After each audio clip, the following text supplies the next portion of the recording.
Welcome. Thank you for joining us. We're just going to give it a couple more seconds while people join the Zoom room.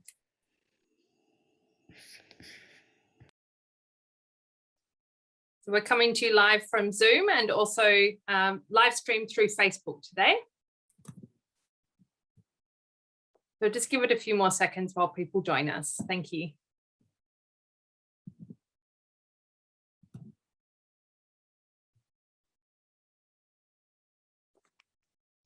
Okay, we might get going while the participants continue to join the Zoom room. Allow me to introduce myself. I'm Dr. Natalie Pearson, and I work at the Sydney Southeast Asia Centre at the University of Sydney. I'd like to welcome you all to our 9th edition of the ASEAN Forum, which, as I said, is coming to you through Zoom and is also being live streamed through Facebook. Before we begin today, I would like to acknowledge the traditional owners of Australia and recognise their continuing connection to land, water and culture. I'm currently on the land of the Gadigal people of the Eora Nation, and I'd like to pay my respects to their elders past and present. I would also invite you to acknowledge the traditional owners of the country on which you are joining us from today, and to pay your respects to elders past and present. So as I mentioned, this is the 9th iteration of the Sydney Southeast Asia Centre's ASEAN Forum. And this year we're going to be focusing on human rights. We've got 2 events as part of our ASEAN Forum this year. The first one is this keynote address by Professor Catherine Renshaw, after which we will have a panel session. So please join us later for that. Let's begin with the keynote by Professor Catherine Renshaw. And to introduce her, I'm going to hand over to Dr. Susan Banki, Director of the new Masters of Social Justice program at the University of Sydney, who is chair of the keynote session and will introduce Catherine. Once again, thank you for joining us. Over to you, Susan.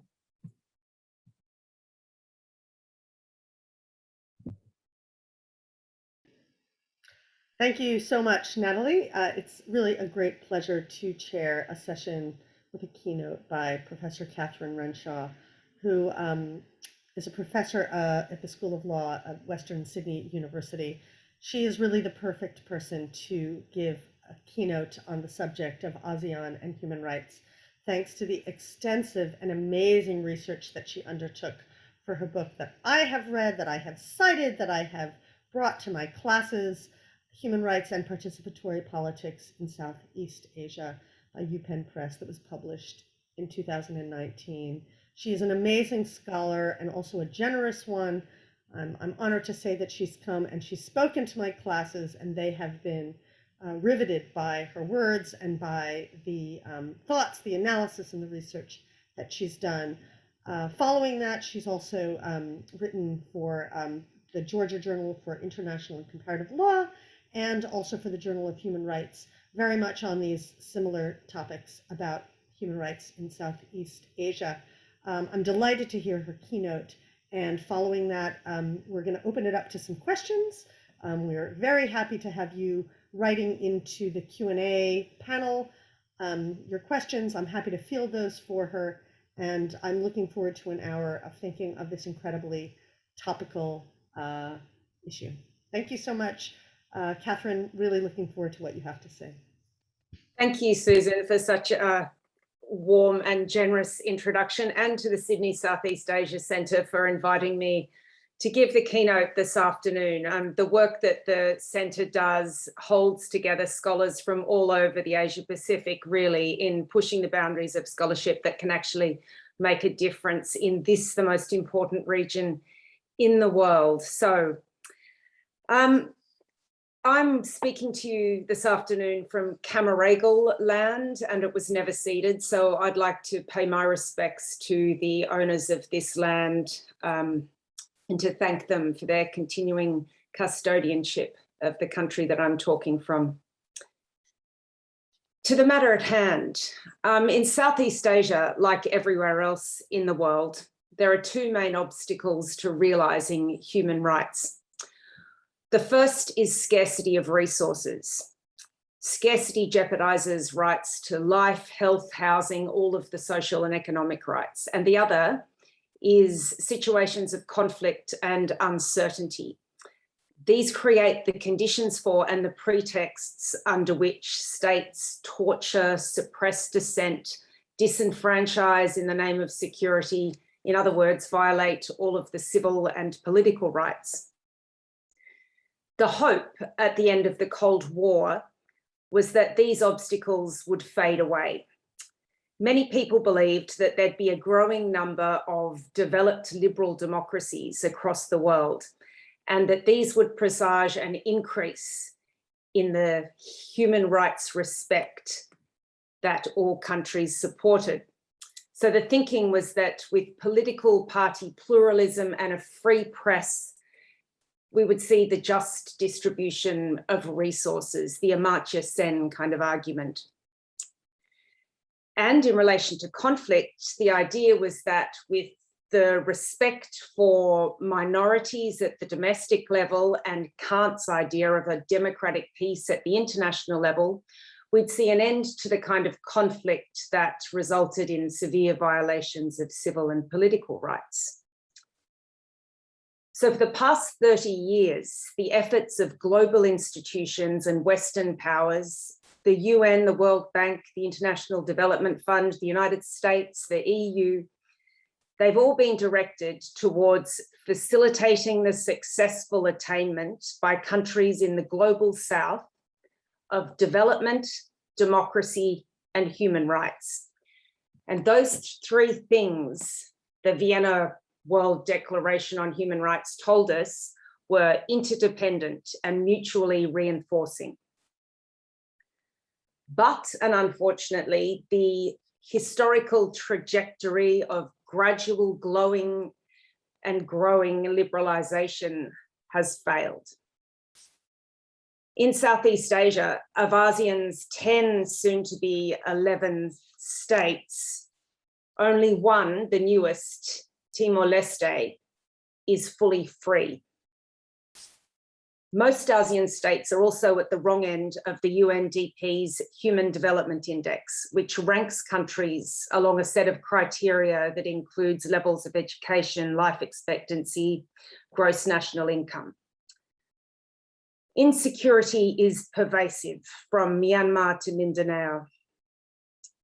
And for most people in Southeast Asia, what is perhaps the most important of all human rights, the right to a minimally adequate standard of living, Article 25 of the Universal Declaration of Human Rights, is not fulfilled. So death from poverty-related causes, trivial preventable diseases that people in developed countries just don't die from, eclipse the number of deaths from any other cause.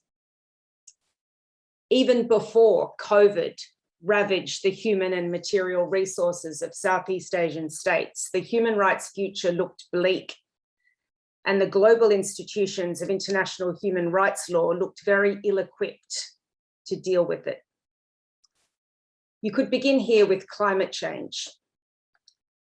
Of the 20 countries that will be most affected by climate change, 6 of them are in Southeast Asia.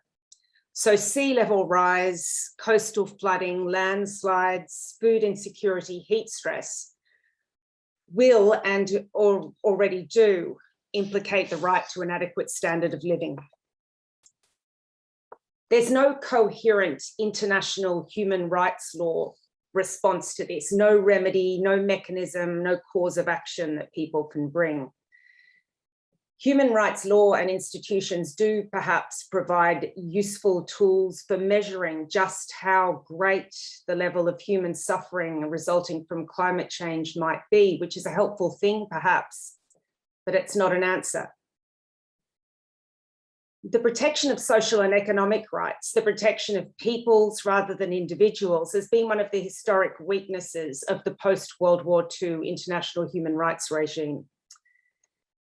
One reason for this is that the evolution of legalized human rights regimes grew out of a primary focus on the relationship between the individual and their own government. But it's difficult to activate in any meaningful way the key group rights that are prominent, for example, in the ASEAN Human Rights Declaration: a right to development, a right to peace, or a right to a clean and safe environment. Because the duty bearer is not one state. and the remedy lies in systemic structural issues beyond the state. The right to development, for example, as the ASEAN Human Rights Declaration acknowledges, requires equitable economic relations, international cooperation, fair trade practices, and a favourable international economic environment. In recent years, we've seen, including in climate change-related documents, the emergence of a new language centering on a duty on the part of states to cooperate to address global problems that cause human rights violations, and grounding this duty in a principle of solidarity. Now, cooperation and solidarity are good things, but holding a state accountable for breaching a duty to cooperate is as unlikely and as unhelpful as holding a state accountable for failing to provide an international economic environment that's favourable or global peace. The duty to cooperate features very prominently in the vision of human rights that China is promoting in the UN. Since 1991, with increasing levels of assertiveness, China has promoted a vision of human rights that's directly at odds with the individualized, legalized conception of human rights. This vision materialized in March this year in the Human Rights Council's 46th session. China successfully led a resolution emphasizing genuine dialogue and cooperation in the field of human rights, that it should be constructive and based on universality, indivisibility, non-selectivity, non-politicization, equality and mutual respect, with the aim of promoting mutual understanding and constructive cooperation. Now, this is language straight out of the 1993 Bangkok Declaration, which was the high watermark of the Asian values debate of the 1990s. In the run-up to the landmark Vienna World Conference on Human Rights, leaders from Asian states gathered in Bangkok to prepare an alternative Asian statement on human rights. The key points were outlined by the head of the Chinese delegation in a famous speech to leaders from around the world. He said that the concept of human rights is the product of historical development.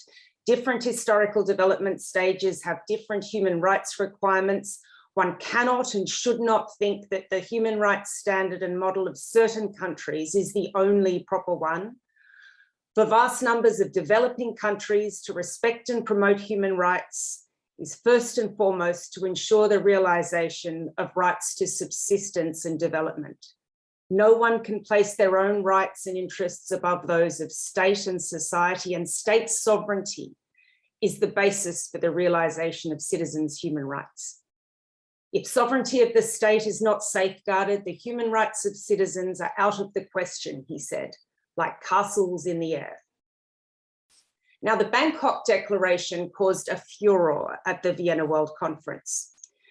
The declaration and the whole Asian values debate itself was portrayed by most Western scholars as an attempt by authoritarian leaders to promote economic and social rights as cover for their continuing violation of civil and political rights. And after all, it came in the wake of the massacre at Tiananmen Square. But there are alternative readings of the Bangkok Declaration. The sweeping arrogance of the US and its allies in the unipolar moment that followed the dismantling of the Soviet Union can't be forgotten. After supporting authoritarian regimes, Marcos in the Philippines, the Khmer Rouge in Cambodia, the US then championed a right to democracy, and in the name of democracy and human rights, launched invasions in Kuwait, Somalia, Bosnia, and Haiti, and tied trade to human rights in ways that benefited American companies. We should pause for a moment, I think, on the history here. It's worth dwelling on the optimism and idealism with which Asian states greeted the advent of a new world order at the end of World War II. It was Asian states that stood behind the ideal of sovereign equality, the end of exploitation and the degradation of colonialism, and peace. It was China that advocated ideas which seem incredible to us, unthinkable today. A standing police force for the United Nations and the global abolition of militarized aircraft. This idealism and optimism was shattered by the self-interest of the great powers and their hypocrisy. The starkest example of this is what the US did to China in relation to representation in the UN General Assembly. The UN's built on a principle of universal membership. All states are equally entitled to representation, regardless of their political hue. But for 2 decades, the US prevented the People's Republic of China, at the time representing around 850 million people, from taking a seat in the UN General Assembly.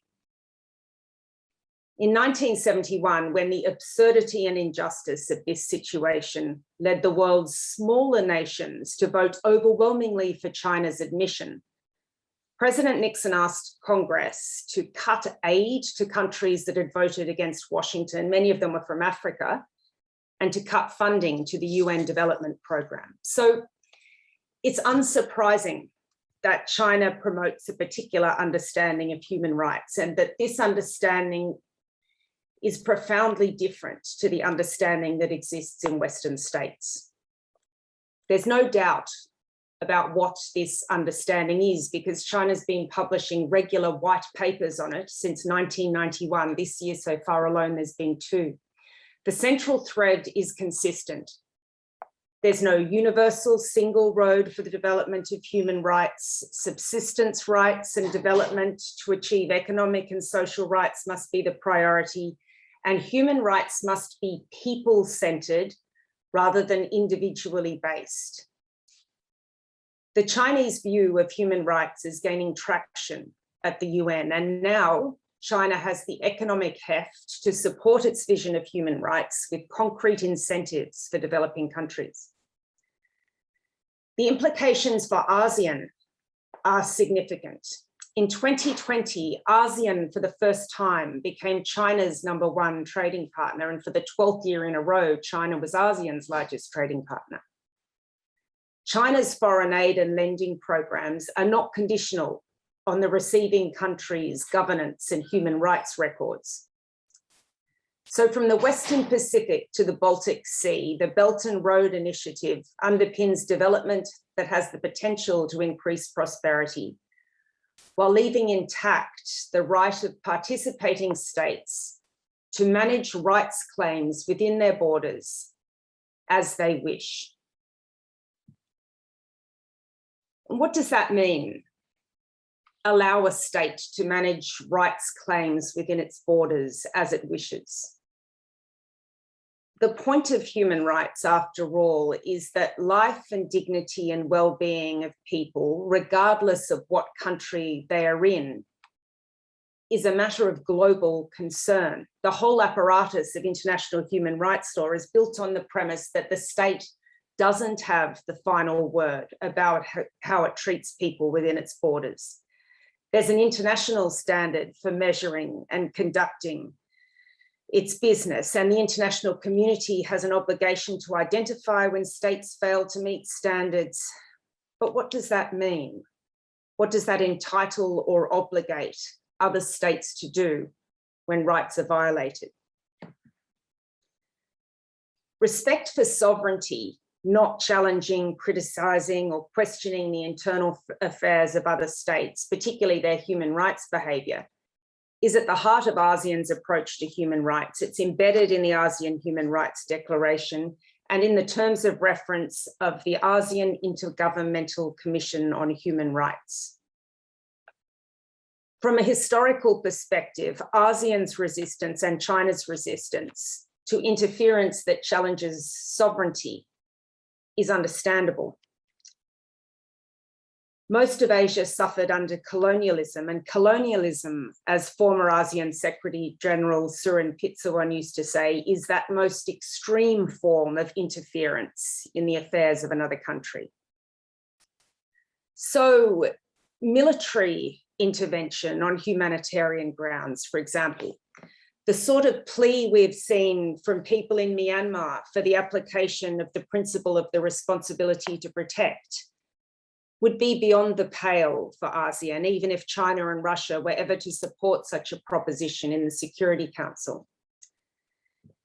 In a vote in May this year in the General Assembly on whether the responsibility to protect should be a standing item for discussion in the Assembly, ASEAN states responded very equivocally. 4 states abstained from voting, 2 recorded no vote either way, and 1, Indonesia, traditionally regarded as the most progressive of ASEAN states, actually voted no. So from ASEAN's perspective, military intervention in the name of human rights is clearly out. But ASEAN states have taken the norm of non-interference to the entirely opposite end of the spectrum, to mean, for example, a regional human rights institution that has not once, in more than a decade of its existence, issued even a statement in relation to rights violations that have occurred in individual states in the region. The 2014 coup d'etat in Thailand, for example, and the assault on the civil and political rights of Thais. The 2016 and 2017 violence perpetrated by Myanmar's military on the Rohingya, the Kachin and the Shan, and Myanmar's 2021 coup.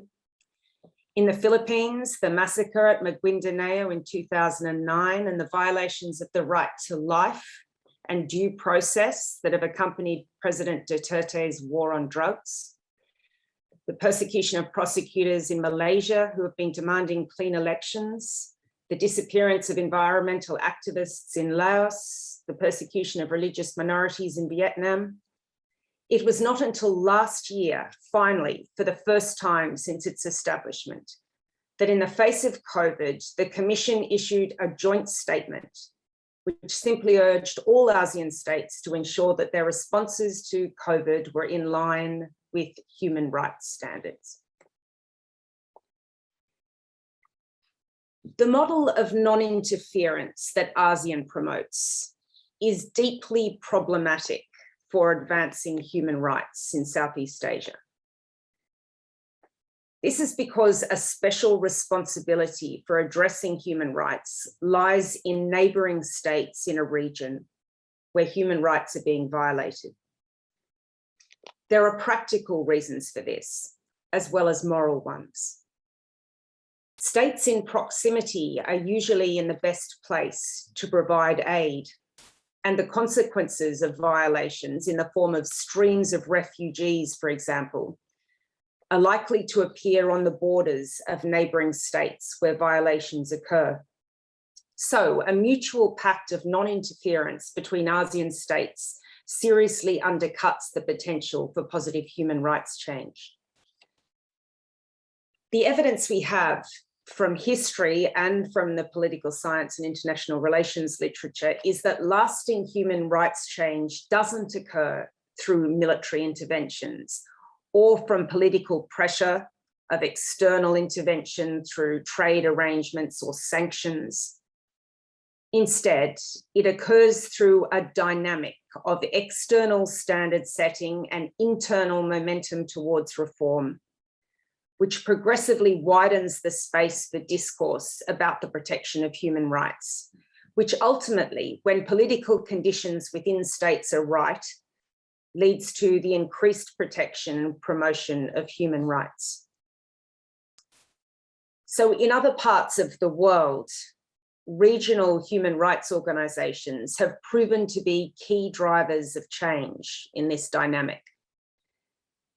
For one reason, they have a legitimacy that's not matched by global institutions further away in Geneva and New York.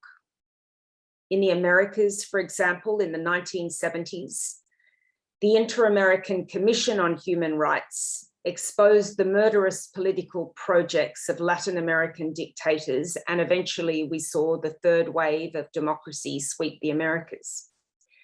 In Africa, we've seen successful efforts by the African Human Rights Commission and Court to end the use of, for example, the death penalty on the African continent. And in Europe, of course, we've seen that region's human rights institutions reshape law and policy around the management of prisons, sexual rights, religious freedom, almost every aspect of political and social life.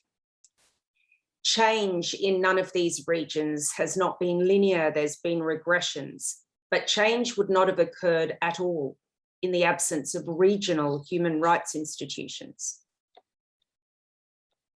So ASEAN's regional human rights body, which is intergovernmental and consultative, the commissioners formally responsible to their appointing governments, is not independent. To date, we have no evidence that ASEAN's commissioners are minded to follow in the footsteps of the Inter-American commissioners, which faced, like ASEAN, a vaguely worded mandate, but interpreted their powers widely and pushed the mandate to the limit and held the governments of Latin America up before the political organs of the Organization of American States and the Court of Public Opinion. We can only imagine how the ASEAN summit would respond if it was publicly presented with the results of its own Human Rights Commission's investigation into specific human rights violations, what the condemnation of regional peers would mean to the state in question, whether and to what extent this would embolden domestic constituencies to press for greater state responsiveness, and what the result of all this would ultimately be. At present, this is an imaginative exercise only. But change is underway. In 2019, ASEAN's foreign ministers finally agreed, 5 years later than scheduled, to appoint a panel of experts to review the Commission's terms of reference. But for now, if, as I think is the case, the protection of human rights lies in the strengthening and development of regional institutions, then Southeast Asia does seem poorly placed, with a regional commission that's hobbled by a lack of independence. However, what we do have in Southeast Asia is a different and new, and what I would like to argue, potentially powerful form of regional human rights organization. A regional network of national human rights institutions, the Southeast Asian National Human Rights Institution Forum. National human rights institutions are domestic institutions within each state that have a mandate to promote and protect human rights, and that, unlike ASEAN's regional institution, are required to be independent, and also, unlike ASEAN's regional institution, are required to investigate of their own accord, to cooperate with governments where they can to advance human rights, but where they can't, to hold governments to account. These institutions are recognized by the UN, with functions in UN processes like the Universal Periodic Review and the Human Rights Council. And they've been established in Indonesia, the Philippines, Malaysia, Thailand, Myanmar, and Timor-Leste. Some of these institutions, like the regional institution, have been criticized by NGOs on the basis that they kowtow to governments, that they lack independence, and some of these criticisms are valid. But in the end, the requirement for independence is strong, and in the final count, there's an oversight body, the Global Alliance of National Human Rights Institutions, that monitors and ensures independence.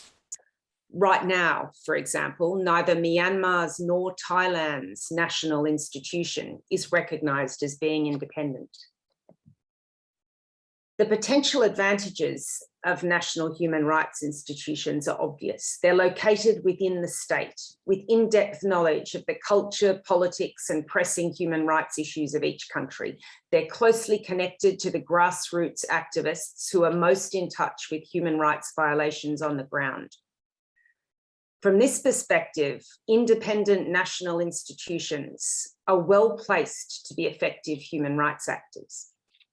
But the problem is that individual domestic institutions do not answer the need for region-wide cooperation in addressing human rights that extend beyond borders, relating to the environment, for example, or trade in human beings, or displacement across borders as a result of conflict. Individually, they don't address the sovereignty question. Operating as a network, however, rather than individually, they have a different kind of power.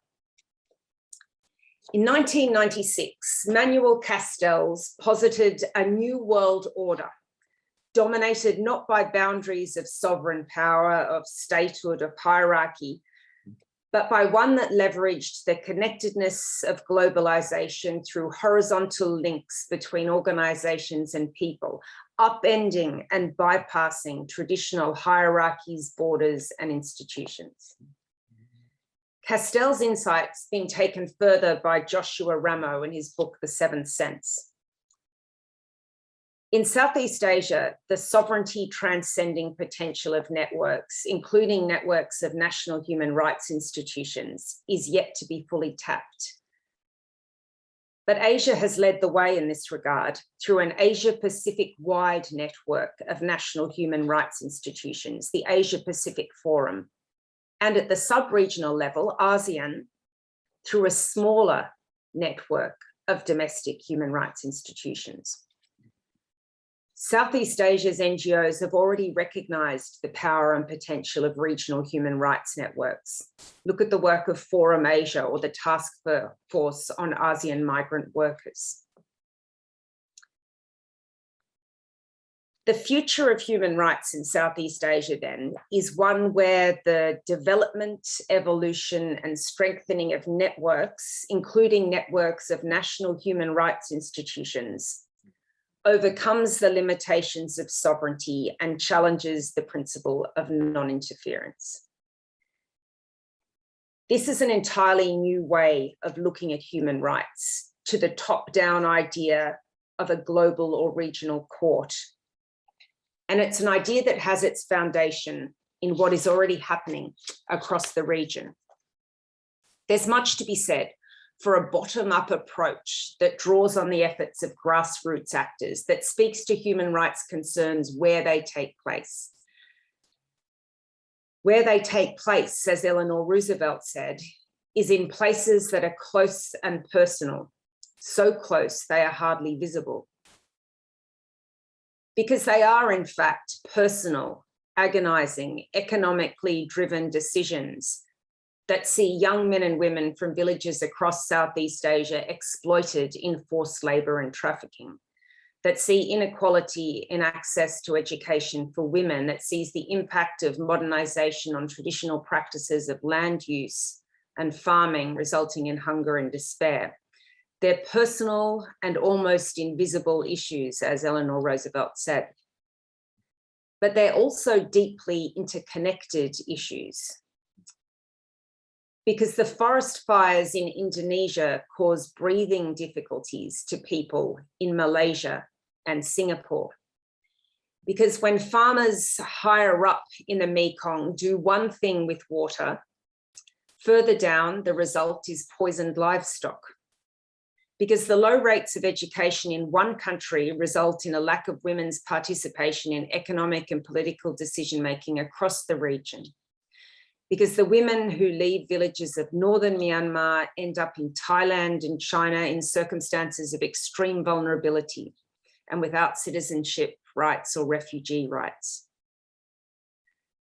So what's needed for human rights governance is immediacy and connection with the actual problem, the actual voices of women and girls and farmers engaged in analysing the problem and thinking about the solution, and a non-hierarchical way of coordinating responses that extends beyond the reaches of state borders.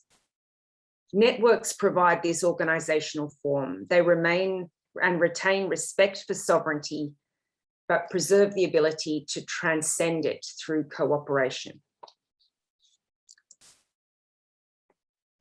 The question that was there at the time of the drafting of the Universal Declaration of Human Rights, that we thought the end of the Cold War had answered, but we now know didn't, is how to ensure the protection and enjoyment of human rights in the absence of liberal democracy and in a world where states jealously guard their sovereignty. This question is at its sharpest in the diverse and important region of Southeast Asia, which brings me back at the end to Asian values. We have to accept the principle of universality, the principle that all people, regardless of where they are entitled to the same right not to be killed or tortured, arrested without cause, have access to food, shelter, education. But we cannot ignore the fact that the model of achieving these rights that developed in Western societies, pitting the individual against the state and enabling the individual to make a rights claim, has not always served the cause of human rights well. And the central challenges of the 21st century will be for large-scale social goods, for water, for healthcare, for a livable environment, for self-determination in places like West Papua, Indonesia, the Philippines, and Myanmar, and will require the balancing of different rights and the distribution of scarce resources. Pitting the individual against the state is unlikely to do justice for the peoples who require fulfillment of their right to be free from fear and free from want. So perhaps those elements of Asian values that are already embedded in the Universal Declaration of Human Rights and elsewhere, but are often overlooked, solidarity, community, duties, decency, for example, need to be reclaimed for all of us, for the whole world, not just Asian or ASEAN states. Thank you, Susan.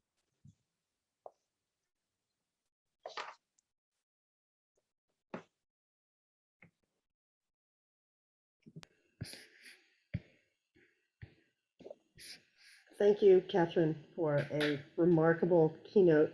I expected nothing less. I was spooking you on Twitter, and I am validated and vindicated by that remarkable, remarkable speech, which I think gives all of our listeners a chance to broadly understand some of the historical context in which human rights have been developed, both in Southeast Asia and globally. I love the way you drilled down into some of the sobering specifics in Southeast Asia and continued to, in an iterative fashion, then back out, look at the worlds, and then bring us back into Southeast Asia.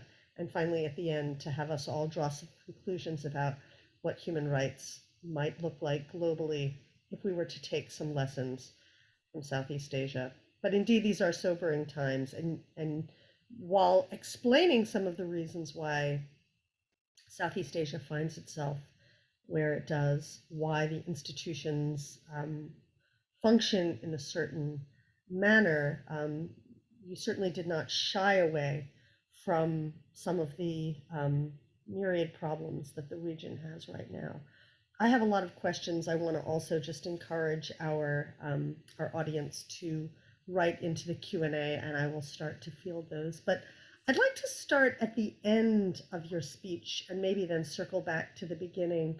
Catherine, you noted in something that it's really quite dear to my heart, the kind of the importance of networks and the way that maybe norms, ideas, principles, and even those themes of solidarity and cooperation that you mentioned have the possibility to diffuse laterally or horizontally, kind of following Castells. But I'd like to put a cynical question to you, which is, are we living in a uniquely difficult time for principles, ideas, and messages to move laterally for two reasons? One is we're in COVID, and it's really making it more difficult to do the kinds of things that, you and I ourselves have done in going to Southeast Asia, in having meetings, in being able to um, have communication face to face. That's the first part. And the second, that we know that yes, the advent of the internet has improved the possibility for people to create some of that networking online, but we are increasingly aware of the power of the internet, the power of surveillance that governments can enact. So my question is what is networking? What is the diffusion of lateral norms and ideas and principles look like with those two incredibly challenging instruments in this moment, COVID and surveillance? Thanks, Susan. Yeah, I thought when I was speaking that it was possible that what I was saying would come across as a rosy tinted view of the future, if not the present, for development along the lines of globalization, sovereignty, superseding technology that connected NGOs and that brought within different power circles, government actors who were responsive to grassroots concerns and things. And we can see that in Southeast Asia, as in Australia as well, that the coercive arm of the state can be employed just as happily through these new empowering technologies as the technologies can be used by people themselves. The place that you're familiar with, that I've followed this most closely, is Myanmar, of course, where back in 2016 and 2017, the truth that was happening in Rakhine State to the Rohingya was absolutely perverted by the state to the population of Myanmar, with incredibly negative effects for forming any sort of solidarity within the state that could have generated a response to constrain the state's action and protect that vulnerable population. So I think there are cautionary tales to the network effect in Southeast Asia. But I also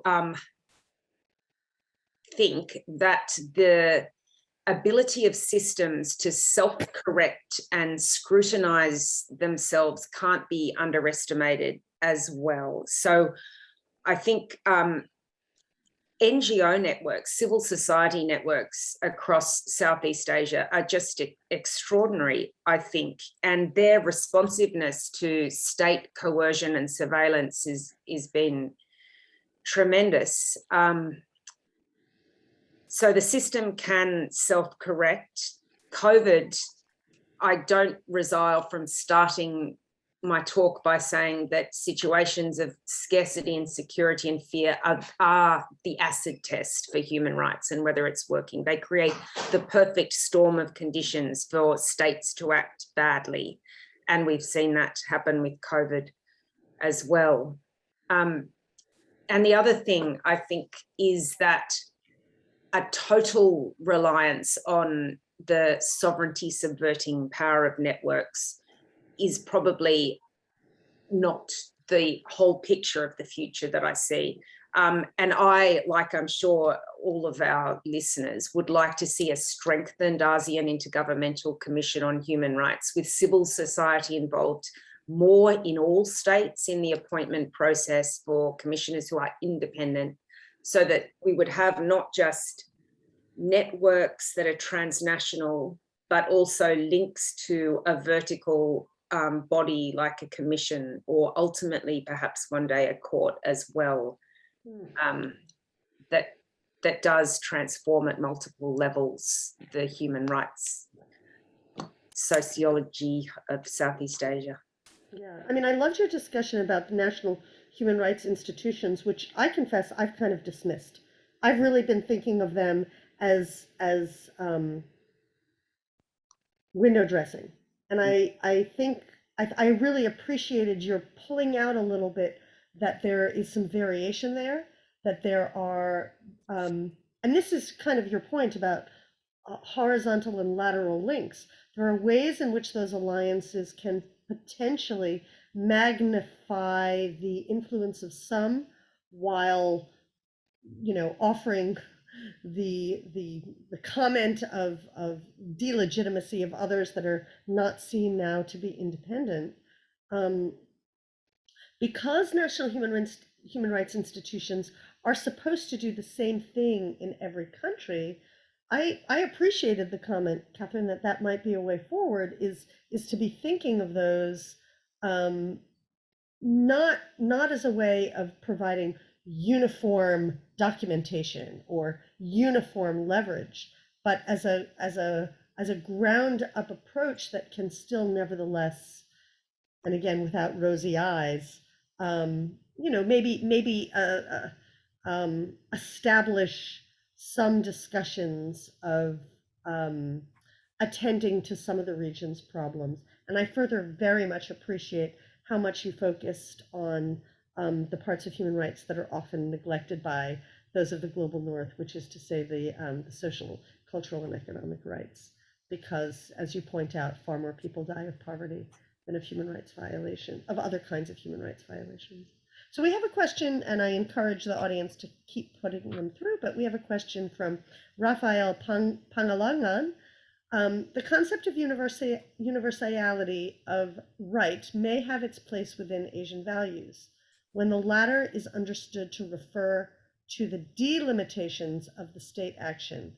Might dismissing Asian values for universality obfuscate the distinction between human rights and state duties? Yeah, that's such an interesting question. Thank you, Raphael. And I may not have got entirely across your meaning with this, but if it's a reference to a need to refocus on duties of states, then is that what the question was, Susan? I'm assuming so, but because I'm seeing the same thing that you are, I would say answer that, and then Raphael can write more if he wants.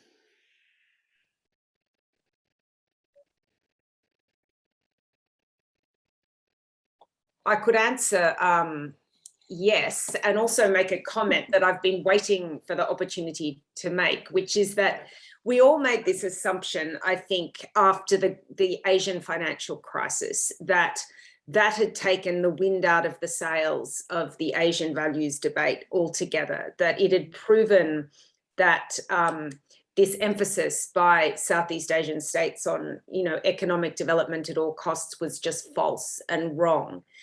But we really missed that through that whole time, China just kept patiently putting out these white papers that didn't say anything really different to what had been said so boldly in the Vienna World Conference on Human Rights. And I think also that other states, including in Southeast Asia, didn't really ever dispute either. The call at the end of the Asian financial crisis wasn't really for liberalism in Southeast Asia. It was for good governance and an end to corruption and decent management for people. So I think that there's more attention that we could pay to this discussion, and that needs to be paid and should be paid. And like most discussions, dichotomizing the contest is often the least productive way of moving the debate forward when it's so nuanced and so important. Yeah, I think that's a great answer, and another way to respond to this question about how we think about this in a post financial crisis world. All right, I'm gonna. Yeah, sorry. Go ahead. I was just going to mention something about national human rights institutions, and it's it is the window dressing argument and their real effectiveness, tracking it. It's entirely legitimate to do that, but there is some good evidence about their work in the field of human trafficking, for example. Over the last 10 or 15 years, a big problem in Southeast Asia, as we all know, and the original approach of Southeast Asian states, the top-down approach, it was very crime prevention perspective, and that was the focus until we had the network of relevant national human rights institutions involved in the conversation about trafficking from a human rights perspective, the autonomy and agency of the women involved, the protection of their rights across borders and things. And I mean, it's still a terrible issue, but the conversation, the list of things that needed to be considered when addressing this issue changed dramatically after we had the inflection of the debate following the intervention of national human rights institutions commissioners who, and this will make you sad, Susan, because they actually needed to get their boots on the ground out there in the prisons where these women were being held after being arrested by Thai police on the border, et cetera, et cetera. And that is what changed their minds, the immediacy of the contact, hearing the voices, et cetera. Mm-hmm. Yes, and that's something that we don't quite know when we're going to get back to. I mean, I think the same could potentially be said about people within ASEAN. I was actually one of the things I was going to ask you about, and then we do have two questions. I want to make sure we get to those, so I'll ask you quickly, which is I know that there are people that were formerly on the ASEAN Intergovernmental Commission on Human Rights who now that they're not in those roles, feel more free to speak publicly. So I point to the former Thai commissioner who now is writing about how ASEAN should, for example, be playing more of a role in responding to the Myanmar coup. And this to me is an example of the slowness of responses to human rights. We would like these to be rapid responses, but they're not. But that these norms take time. They go from individual to individual, from institution to individuals and back again. And so I yes, like you, we know the common charge that ACRE has no teeth. The ASEAN Intergovernmental Commission on Human Rights has no teeth. And yet it's still a more complicated story even than that. And I think your point about trafficking, which is of course in your terrific book, is an excellent one. Let me move on. Somebody whose name I can't fully read because it's not giving me the full name, so forgive me. Shriyang has said, thank you so much for the wonderful keynote. Would like to ask your view about the commitment of Western governments to promote human rights in Southeast Asia in the face of China's intensified economic role and rise of authoritarianism in the region. I mean, you've in some ways responded to that in your talk, but if you wanted to say a few more words on that. Only to make the point that I think Australia has moved totally away, if it ever had, a heavy-handed human rights approach in Southeast Asia. We started the dialogue with China, the dialogue with Vietnam, which is very much taking human rights diplomacy to the back door, and hoped that that would achieve what we couldn't achieve by megaphone diplomacy, calling out human rights and things like that. A lot of you would probably know about money and funding issues that have constrained Australia's diplomatic efforts in that regard to provide a humane face to our engagement with the region as well. But Australia's attention to Southeast Asia waxes and wanes, and you will recall that periodically we ask if we can join ASEAN, and are historically rebuffed, probably fairly. I think Lee Kuan Yew said we have to draw the line somewhere. Australia's just not part of it, but ASEAN's importance for Australia is critical, and from diplomats that I speak to, they don't think the best way of engagement within the region is by vocally calling out human rights abuses. And on Myanmar, you could say that they have taken that you know, to an extraordinary degree that almost it's hard to understand that we stand alone in not sanctioning Min Aung Hlaing, for example, obvious steps that the US and the EU have taken to make clear that what happened in Myanmar is a barbaric atrocity Australia hasn't done. So there's criticisms that could be made of Australia in that regard, I think, about that we don't have the balance, right? But I mean, because of the presence of strongmen rule throughout the region, there is, and you point this out in your talk, the pointing of fingers is too quickly turned around, to reverse. Thailand would find itself in that situation. The Philippines would find itself in that situation. Cambodia would find itself in that situation. So, all right, we have one other question in only 4 minutes, so let me get to that. Elizabeth Biak says, thank you for a challenging talk. In recent weeks, Western states and international agencies have failed to uphold the responsibility to protect in Afghanistan. How will ASEAN leaders interpret this? Can the network approach be used to protect refugee populations across ASEAN? That's, I think, a great question. It is. So I thought it was a awful irony that the vice president was in Singapore talking to ASEAN about US solidarity with the region at the same time as Afghanistan was falling apart. And it was apparent to all of us the limitations of the US saying they had solidarity with anyone. So like any intelligent people, I think that you would draw from Afghanistan really negative interpretations about the ability and the inclination of Western states to follow through their talk with concrete actions. And in relation to refugee populations across ASEAN, I think that on a number of levels, a network approach could be helpful in addressing the issue.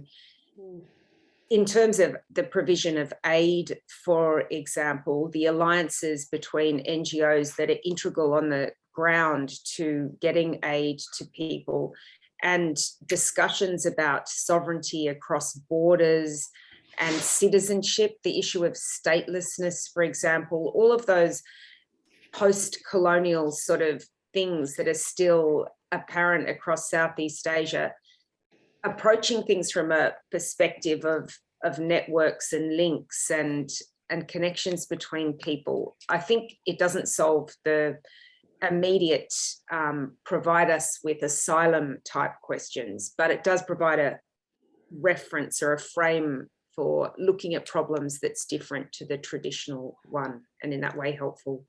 That's a good question, Elizabeth. Thank you. Yeah. All right. Well, listen, we are very, very close to out of time, and I know that we have another terrific discussion coming up. It's for our members. It's on a different Zoom link. So when we do close this out, and please, oh, good, you're putting up that link now. Thank you.